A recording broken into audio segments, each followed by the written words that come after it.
Irán es uno de los países más malentendidos del planeta. Cuando la mayoría de la gente escucha su nombre, le vienen a la mente dos cosas: política y desierto. Y ya. Como si un país con más de 85 millones de personas, con más de 7.000 años de historia continua y con una geografía que desafía cualquier lógica, pudiera resumirse en un titular de periódico. Pero la realidad es otra. Y eso es exactamente lo que vamos a demostrar hoy. En este video vamos a recorrer los lugares más impresionantes de Irán. Una isla con playas de color sangre. Un pueblo donde la gente sigue viviendo dentro de cuevas volcánicas. No como museo, sino como hogar de verdad. El punto más caliente jamás registrado en la superficie de la Tierra.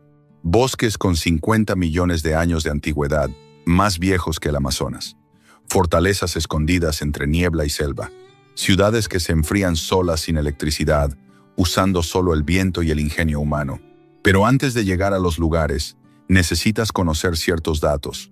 No como relleno de introducción, sino porque sin ellos, lo que verás después no va a tener el peso que merece.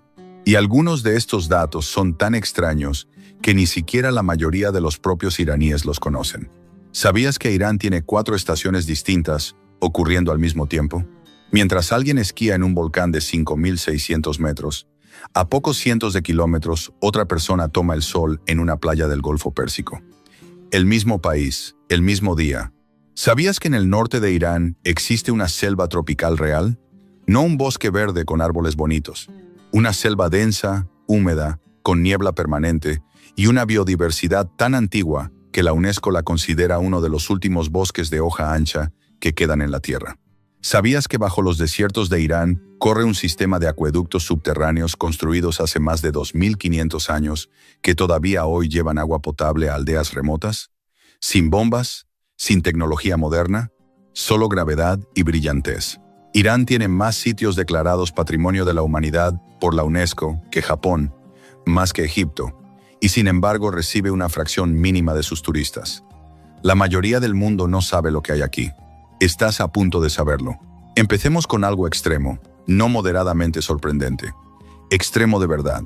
El lugar más caliente jamás registrado en la superficie de la Tierra no está en el Sahara, no está en el Valle de la Muerte, no está en el interior de Australia, está en Irán.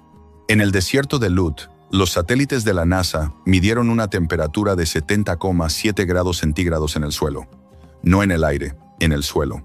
Una temperatura tan brutal que lo lógico sería que no existiera absolutamente nada vivo allí. Y sin embargo, los investigadores encontraron organismos microbianos adheridos a la sal y la piedra. Ese hallazgo abrió preguntas nuevas sobre la posibilidad de vida en Marte, porque el desierto de Lut y la superficie marciana se parecen de una forma que incomoda. Pero ahora imagina que cruzas ese mismo país de sur a norte, sales del lugar más caliente del planeta y llegas a una selva tropical. Sí, exactamente eso, una selva. Los bosques hircáneos, que se extienden a lo largo del mar Caspio, tienen más de 50 millones de años de antigüedad. Existían mucho antes de que apareciera el ser humano. En otro tiempo cubrieron casi todo el hemisferio norte. Hoy sobreviven únicamente en una franja estrecha entre Irán y Azerbaiyán, y la UNESCO los reconoce como uno de los últimos bosques templados antiguos que quedan en pie sobre la Tierra. Y todavía hay más. Irán es el 17º país más grande del mundo. Más grande que Francia, Alemania y el Reino Unido juntos. Eso no es un dato de geografía aburrido. Es la explicación de por qué todo lo anterior es posible. Un territorio tan vasto puede contener desiertos récords, selvas milenarias, volcanes de más de 5.000 metros y playas subtropicales, todo al mismo tiempo. El mar Caspio, que bordea el norte del país, es el cuerpo de agua interior más grande del planeta, con una superficie de 371.000 kilómetros cuadrados. Los montes Zagros se extienden por 1.600 kilómetros, albergando cientos de valles ocultos. La costa del Golfo Pérsico y el Golfo de Omán supera los 2.500 kilómetros, gran parte de ella todavía salvaje e inexplorada. Y por si fuera poco, bajo los desiertos de este país corre uno de los sistemas de ingeniería más silenciosos y extraordinarios de la historia humana. Los Qanats, túneles subterráneos excavados a mano hace más de 2.500 años que transportan agua desde las montañas hasta las ciudades usando únicamente la gravedad, sin motores, sin bombas, sin tecnología moderna. Algunos de ellos siguen funcionando hoy exactamente igual que el día en que fueron construidos. En conjunto se extienden por miles de kilómetros bajo el suelo iraní. Y esto es solo el contexto. Los lugares que vienen a continuación van a necesitar que tengas todo esto en mente. Nadie habla de las islas de Irán, y eso es exactamente lo que las hace interesantes. La isla de Qeshm es la más grande del país y está ubicada en el Golfo Pérsico, frente a la costa sur. Pero no esperes lo que normalmente imaginas cuando alguien dice isla en el Golfo. No hay complejos turísticos inflados ni playas de Instagram. Lo que hay aquí es otra cosa completamente distinta. El Valle de las Estrellas, por ejemplo, es un laberinto de rocas retorcidas y cañones esculpidos durante milenios por el viento y la erosión. Las formaciones son tan extrañas, tan retorcidas, tan imposibles, que la leyenda local dice que una estrella cayó aquí y destrozó la Tierra. Los geólogos tienen su propia explicación, claro. Pero la verdad es que, estando dentro del valle, la leyenda parece más razonable. Cerca de allí está el Cañón Chau, una garganta de arenisca tan estrecha que en algunos tramos apenas cabe una persona de frente. Cuando llueve, el agua se acumula en cuencas naturales que sostienen una fauna pequeña y discreta, perfectamente adaptada a un entorno que no perdona. Y en la costa, los manglares de Jara crecen directamente desde el agua salada. Las garzas cazan en silencio durante la marea baja, y el ambiente tiene esa calidad densa y tranquila que solo tienen los lugares donde la naturaleza todavía manda. La UNESCO reconoció a Qeshm como geoparque oficial. Y aún así, la isla de más de 130 kilómetros de largo sigue siendo prácticamente desconocida para el turismo masivo. Pero si Qeshm es extraña, la isla de Hormuz es directamente de otro planeta. A un corto viaje en barco desde Qeshm, Hormuz parece el resultado de un experimento geológico que salió demasiado bien. El suelo aquí está saturado de minerales, especialmente óxido de hierro, y eso le da a la tierra un color rojo intenso, casi agresivo.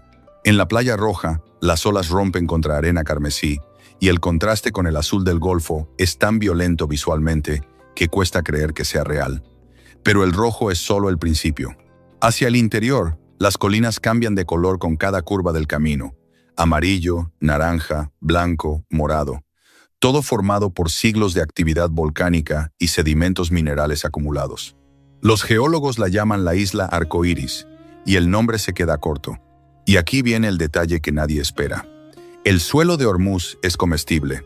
Los habitantes locales utilizan el polvo rojo como especia en algunos de sus platos tradicionales. Una isla donde literalmente te puedes comer la tierra. Hormuz tiene solo 67 kilómetros y se puede recorrer en un solo día, pero lo que ves en ese día no lo olvidas fácilmente. Hay lugares en la Tierra que existen como advertencia. El desierto de Lut es uno de ellos. Ya mencionamos el número, 70,7 grados centígrados en la superficie del suelo, pero un número no transmite lo que realmente significa estar en ese lugar. No hay sombra, no hay agua, no hay asentamientos permanentes. El aire vibra, el horizonte se deforma, y el suelo, ese suelo negro de basalto en la meseta de Gandonberian, absorbe el calor como una olla cerrada al máximo. Los científicos calcularon que en esa zona, el calor acumulado es tan intenso que durante décadas se creyó que era completamente estéril, que nada, absolutamente nada, podía sobrevivir allí. Estaban equivocados. Encontraron microorganismos, vivos, adheridos a la sal y a la roca, existiendo en condiciones que ningún manual consideraba compatibles con la vida. Ese descubrimiento no es solo una curiosidad biológica. Cambió la forma en que los científicos piensan sobre la posibilidad de vida en otros planetas, porque el desierto de Lut y la superficie de Marte se parecen demasiado como para ignorarlo. Pero lo más impresionante visualmente no es el calor. Son los caluts, enormes formaciones rocosas esculpidas por el viento, durante milenios que se levantan de la arena, como las ruinas de una ciudad que nadie construyó. Crestas afiladas, torres de piedra, pasillos entre paredes que el viento sigue tallando cada día. Desde el aire parecen una civilización extraterrestre abandonada. Desde el suelo, te hacen sentir microscópico de una manera que pocas cosas en la naturaleza logran. Y a 150 kilómetros de todo eso está Kerman, una ciudad de más de 4.000 años, que fue parada obligatoria en la ruta de la seda y que hoy sigue siendo la puerta de entrada a este desierto imposible. Su corazón histórico es el complejo Ganjali Khan, construido en el siglo XVII, un bazar, una mezquita y unos baños públicos que conservan sus mosaicos originales con una precisión que desafía el tiempo. El hammam hundido en particular tiene esa calidad de lugar que el mundo olvidó renovar y que por eso mismo conserva algo que los lugares renovados han perdido para siempre. Pero lo que hace única a Kerman no es solo su historia, es la combinación. Aquí puedes dormir en un caravanserai tradicional de siglos de antigüedad y al amanecer del día siguiente estar caminando entre los caluts del desierto de Lut como si pisaras otro planeta. Ese contraste entre lo humano y lo absolutamente inhóspito es difícil de encontrar en cualquier otro lugar del mundo. Hay ciudades que sobreviven a pesar del entorno, y hay ciudades que aprendieron a usar el entorno como arma.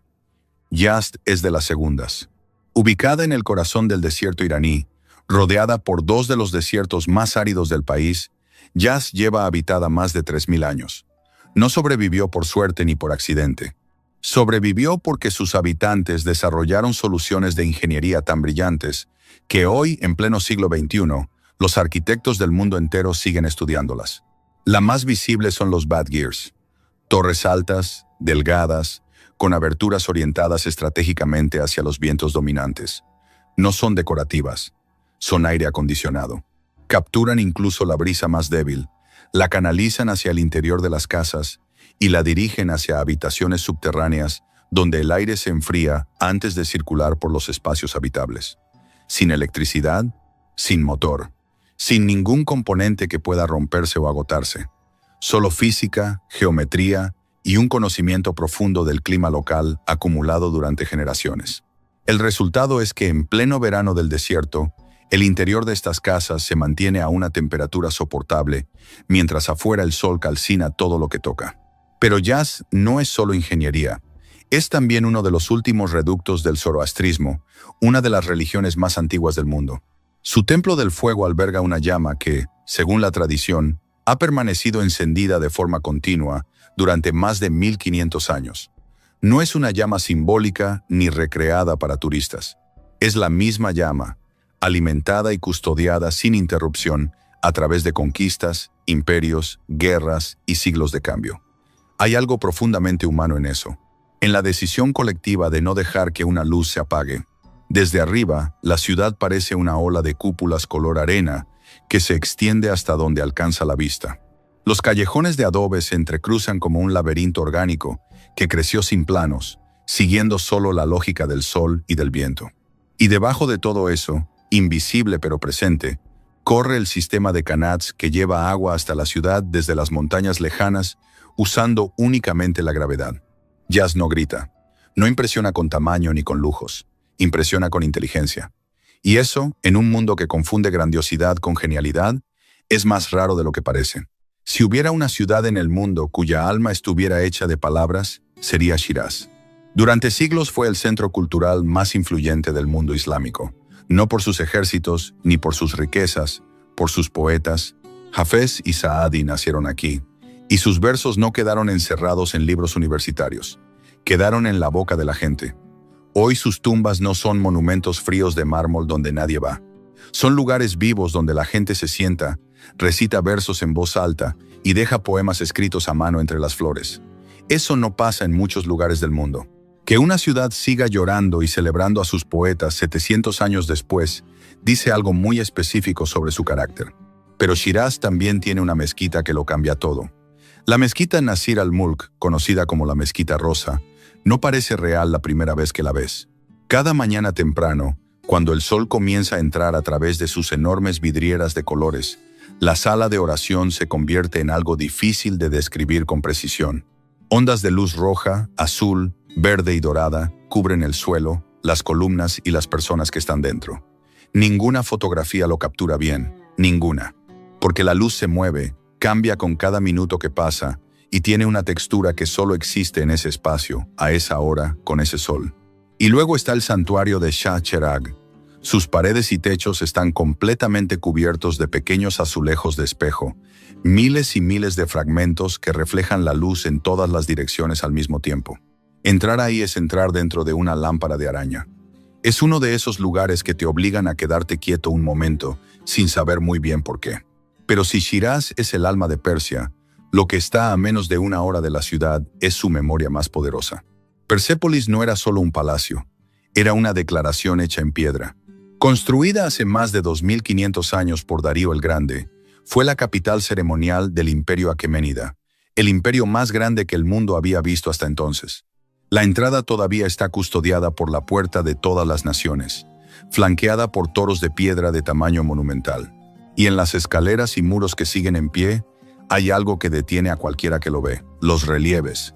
Decenas de delegaciones talladas con precisión extraordinaria, etíopes, babilonios, indios, griegos, llegando a presentar sus tributos al rey. Es un registro visual de un poder que un día fue absoluto. Alejandro Magno lo quemó en el año 330 a.C. Lo que quedó sigue siendo, aún en ruinas, una de las cosas más imponentes que ha construido el ser humano. Hay ciudades que impresionan a gritos. Isfahán impresiona en silencio, y eso es mucho más difícil de lograr. En su centro se abre la plaza Nakshe Jahan, una de las más grandes del mundo, pero lo extraordinario no es su tamaño sino sus proporciones. Todo en ella está calculado. La distancia entre los edificios, la altura de los minaretes, la relación entre los espacios abiertos y las fachadas que los rodean.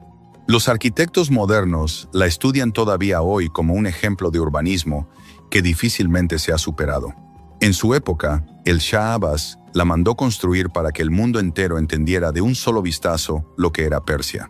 La mezquita Shah domina uno de sus extremos, con una cúpula revestida de azulejos en 7 tonos de azul, que cambian de color según la hora del día. Pero su secreto está dentro. Si te paras exactamente en el centro de la sala principal y susurras algo, el eco te devuelve el sonido amplificado desde todos los ángulos al mismo tiempo. Los arquitectos del siglo XVII diseñaron esa acústica a propósito, sin ordenadores, sin simulaciones, solo conocimiento y obsesión por el detalle. Frente a ella, la mezquita Sheikh Lotfollah es más pequeña, pero más refinada todavía. Fue construida exclusivamente para la familia real, y se nota, en el interior, un único rayo de luz recorre la cúpula como si fuera un reloj solar en movimiento. Y por fuera, el revestimiento de azulejos cambia de crema a dorado y de dorado a rosa suave, dependiendo de cómo caiga el sol. Un edificio que se transforma durante el día sin moverse un centímetro. Y al cruzar la plaza, el puente Kayu se convierte de noche en algo completamente inesperado. Sus 33 arcos iluminados sobre el río se llenan de gente que canta, conversa y toca música. No es un evento programado ni un espectáculo turístico, es simplemente lo que hacen los habitantes de Isfahán desde hace siglos cuando cae el sol. Pero si Isfahán es la elegancia en grande, Kashan es la elegancia íntima. Aquí las casas históricas de las familias persas adineradas del siglo XIX siguen en pie y perfectamente conservadas.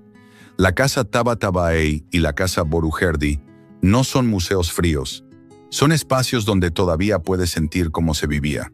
Patios interiores diseñados para controlar la luz, vidrieras que proyectan color sobre las paredes al mediodía, cámaras subterráneas que refrescaban el aire en verano, túneles secretos que conectaban distintas partes de la mansión y canales de agua interiores conectados directamente al sistema de canals de la ciudad.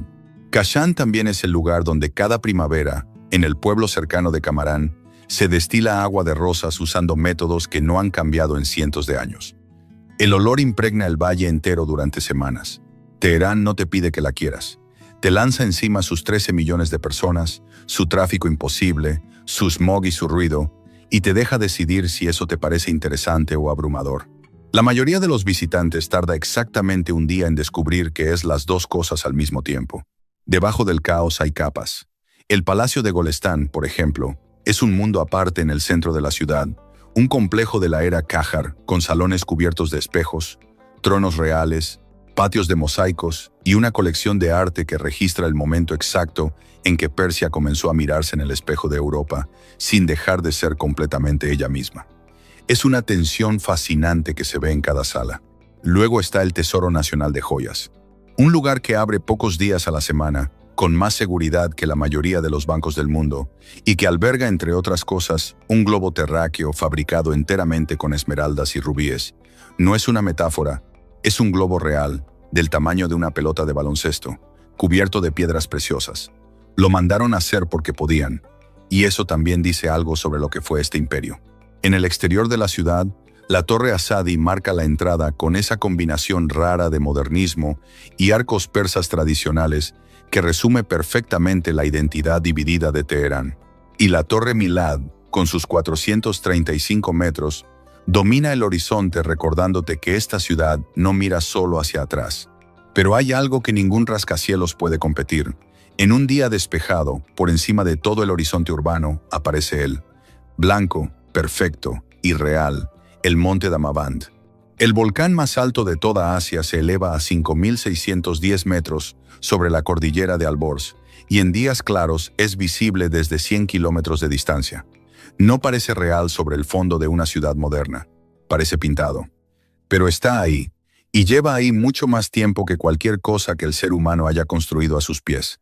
En la mitología persa, Damavand es la montaña donde fue encadenado Sahak, el tirano malvado, condenado a permanecer prisionero en sus entrañas hasta el fin de los tiempos. Hoy su cima todavía humea ligeramente, un recordatorio de que está inactivo, no muerto. Sus laderas están salpicadas de fumarolas de azufre, y en verano se cubren de flores silvestres que crecen directamente sobre antiguos flujos de lava. Escalarlo no es fácil. El mal de altura aparece rápido y el clima cambia sin avisar. Pero quienes llegan arriba dicen que el mundo desde allí tiene un tamaño diferente. Hay lugares que guardan sus secretos en vertical. El Valle de Alamut es uno de ellos. Desde abajo parece un valle tranquilo de montaña. Almendros, niebla matinal, pueblos pequeños donde el tiempo avanza despacio. Pero si levantas la vista hacia los acantilados, a 2.000 metros de altura, ves lo que queda del castillo de Alamut. Y entonces el valle se convierte en otra cosa completamente distinta.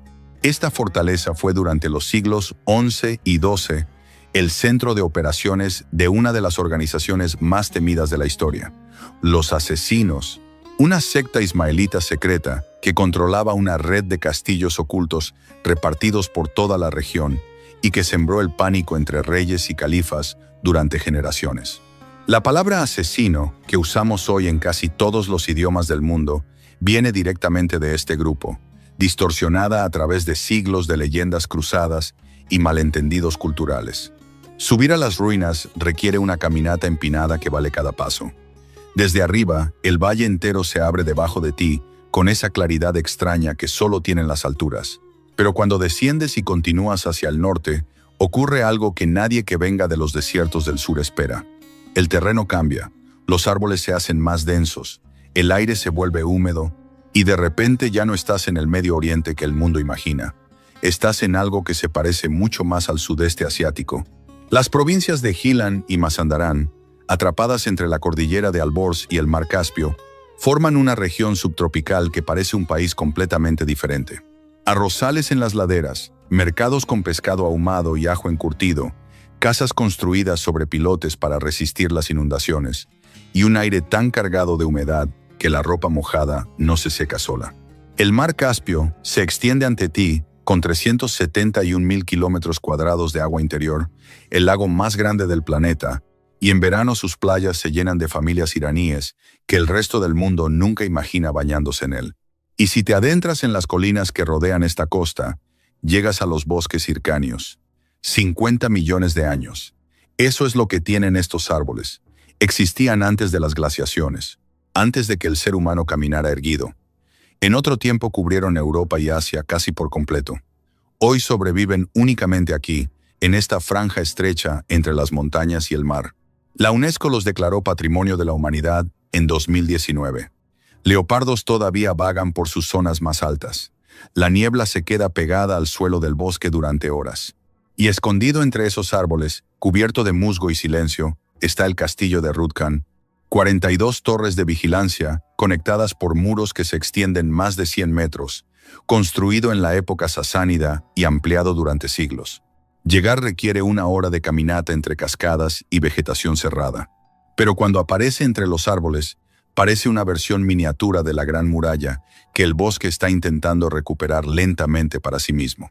Algunos lugares existen para recordarte que la historia no es algo que pasó, es algo que sigue pasando. Kandován es un pueblo en la provincia de Azerbaiyán Oriental, donde la gente vive dentro de conos de roca volcánica, no en casas construidas sobre roca. Dentro de la roca misma, los conos fueron formados por antiguos flujos de lava del monte Sahand hace cientos de años, y los habitantes los fueron excavando por dentro, generación tras generación, hasta convertirlos en hogares funcionales con varias plantas, escaleras interiores y habitaciones que se adaptan a la forma natural de cada cono. La piedra actúa como aislante perfecto, fresca en verano, cálida en invierno, y hoy muchas de esas cuevas tienen electricidad, agua corriente y Wi-Fi. Una cueva de 700 años con cobertura. Si eso no resume la capacidad humana de adaptación, es difícil saber qué lo haría. También hay un manantial natural en el pueblo, al que los locales atribuyen propiedades curativas, especialmente para problemas renales. Los visitantes llenan botellas para llevarse el agua a casa. Nadie lo ha podido comprobar científicamente del todo, pero la gente sigue viniendo. A poco tiempo de allí está Tabriz. Durante siglos fue el corazón del noroeste de Irán, capital de varias dinastías, punto de partida de caravanas en la ruta de la seda y cruce de culturas turca, persa, armenia y árabe. Su sitio más famoso es el Gran Bazar, uno de los mercados cubiertos más grandes del mundo y patrimonio de la humanidad por la UNESCO. Más de 7 kilómetros de corredores interconectados con bóvedas de ladrillo, luz que cae desde aberturas centenarias y un nivel de actividad que no ha parado desde la Edad Media. No es un mercado para turistas, es una ciudad dentro de la ciudad y se nota en cada detalle. Pero al salir de Tabriz hacia el oeste, el paisaje cambia de forma que te detiene en seco. El lago Urmia fue alguna vez el lago de agua salada más grande de todo Oriente Medio. Cubría más de 5.200 kilómetros cuadrados. Era un ecosistema completo, con flamencos, aves migratorias y una biodiversidad adaptada a sus aguas salinas únicas. Hoy ha perdido más del 80% de su superficie. La construcción de presas, el desvío de ríos para riego y el cambio climático lo fueron vaciando durante décadas hasta dejar vastas extensiones de sal blanca donde antes brillaba el agua. Los viejos muelles ahora se alzan en medio de tierra agrietada, y el agua que queda es a veces de un rojo sangre intenso, causado por las algas y bacterias que prosperan en la sal concentrada. Hay algo profundamente perturbador en esa belleza, un lago que se muere en colores. Se están haciendo esfuerzos para recuperarlo. Redirección de ríos, planes de conservación, presión internacional. Pero el resultado es todavía incierto. Y con esto, el recorrido termina. O más bien, se detiene. Porque Irán no es un país que se termina de ver. Es un país que te deja con más preguntas de las que tenías al empezar. Hemos visto el lugar más caliente del planeta y bosques con 50 millones de años. Ciudades que se enfrían solas y volcanes que todavía humean. Fortalezas de asesinos entre la niebla y una isla donde la tierra es roja y comestible. Y aún así, quedan valles sin nombre, aldeas sin carretera y ruinas que nadie ha fotografiado todavía. Podrías pasar toda una vida aquí y seguir sintiendo que apenas estás empezando. Hay una pregunta que surge inevitablemente después de recorrer todo lo que hemos visto. ¿Cómo es posible que un país con todo esto sea tan desconocido para el resto del mundo? Y la respuesta es incómoda, porque no tiene que ver con Irán. Tiene que ver con la forma en que el mundo decidió contarlo. Porque si hablamos con honestidad, la civilización persa no es un capítulo menor de la historia humana. Es uno de sus pilares fundamentales. Y gran parte de lo que damos por sentado en la vida cotidiana tiene raíces directas aquí, en este territorio, en esta cultura, en esta gente. Empecemos por algo concreto, el álgebra. La palabra misma viene del árabe, pero los sistemas matemáticos que le dieron forma fueron desarrollados en gran medida por eruditos persas durante la Edad de Oro islámica. Al-Khwarizmi, cuyo nombre latinizado dio origen a la palabra algoritmo, trabajó en una tradición intelectual profundamente persa. Sin ese trabajo, no existiría la informática moderna. No existirían los teléfonos. No existiría ninguna de las tecnologías sobre las que descansa el mundo actual. Es una cadena de consecuencias que va desde los salones de estudio de Persia hasta la pantalla en la que estás viendo este video ahora mismo. Luego está el diseño de jardines, lo que hoy llamamos jardín formal, con su geometría, sus canales de agua, sus cipreses y sus rosales ordenados en simetría perfecta, es una invención persa. El concepto del paraíso como jardín cercado viene directamente de la palabra persa pairidaesa. Ese diseño viajó con el imperio persa hacia el este, llegó a la India mogol y se convirtió en el principio estético detrás del Taj Mahal, Está en los jardines de la Alhambra en España. Está en los patios de las mezquitas de todo el mundo islámico. Hay algo persa en cada jardín simétrico que existe en el planeta. Y las alfombras. Las alfombras persas no son solo un producto artesanal, son una forma de arte con una gramática visual tan compleja que cada región de Irán tiene su propio lenguaje de patrones, colores y simbolismos. Una alfombra de Tabriz no se parece a una de Isfahán ni a una de Kerman. Cada una cuenta algo diferente sobre el lugar donde fue hecha y la persona que la tejió. Hoy siguen considerándose las mejores del mundo, y las más antiguas que se conservan tienen más de 2000 años. Pero hay algo todavía más extraño y menos conocido.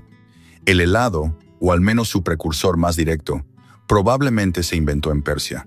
Los antiguos persas almacenaban nieve en fosas subterráneas llamadas yakchal, la mezclaban con agua de rosas y con jugos de frutas y creaban un postre frío que consumían incluso en verano. Las yakchal eran construcciones de adobe con una geometría específica que permitía mantener temperaturas bajo cero en el interior, incluso cuando afuera el calor era extremo. No había electricidad, no había refrigeración mecánica, solo física, forma y un entendimiento del calor que sigue siendo admirable.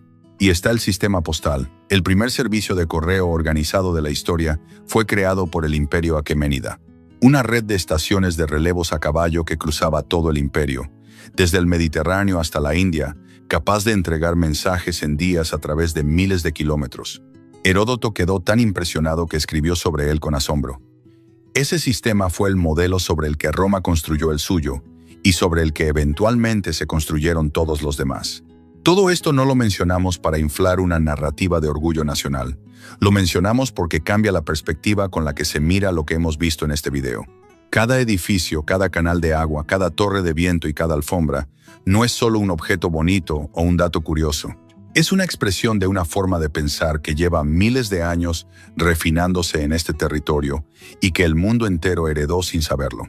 Y esa quizás sea la paradoja más grande de Irán. Que un país tan presente en los cimientos de la civilización humana siga siendo, para la mayoría del mundo, un completo desconocido.